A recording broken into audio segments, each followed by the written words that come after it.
આજે આપણે ફરીથી મારા મોટા ભાઈ એટલે કે જાડી જોડે રેડી થવાનું છે, તો ચાલો રેડી થઈએ. સો હેલો ગાઈસ, હું છું પ્રિયા અને પ્રિયાની પંચાયતમાં આપનું ફરીથી હાર્દિક સ્વાગત છે. મને જેમ ઉઠવાનું જોર આવે છે એમ જ મારી જાડીને રોજ નાવાનું જોર આવે છે. અમારે પાછળનો ચોક છે એ જ જાડીનું નાવાનું સ્થાન. વાલી વાલી કરીને જાડીઓ નાઈને તૈયાર થઈ ગયો છે. ખબર ભલે કાંઈ ન પડતી હોય, પણ ભાઈને ટી શર્ટ પહેરવા જરાય ગમતા નથી, એટલે હવે મારા ભાઈ પપ્પાનો શર્ટ પહેરશે. પપ્પાનો શર્ટ જોઈને ભાઈ દોડતા દોડતા આવી ગયા છે.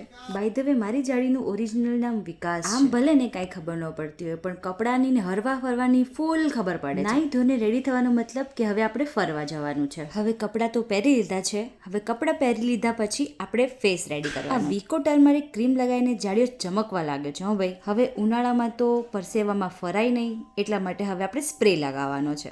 મારી જેમ તૈયાર થઈને હરક પદુડો થઈને બહાર હવે કે મને બહાર ફરવા લઈ જાય. એટલે હવે તેના જૂતા તારો ઇશારો કરે છે અને જૂતા મને આપીને કહે છે કે તું મને હવે પહેરાય. જૂતા પહેરીને હવે આખી સોસાયટીમાં આટા મારશે ને બધાની ગાડીઓ ખોલ ખોલ કરશે. હવે હાથ ખેંચીને કહે છે કે તું મને બહાર લઈ જા.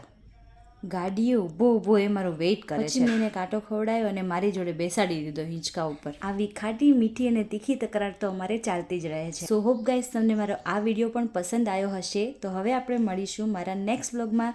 ત્યાં સુધી બાય બાય અને જય શ્રી કૃષ્ણ.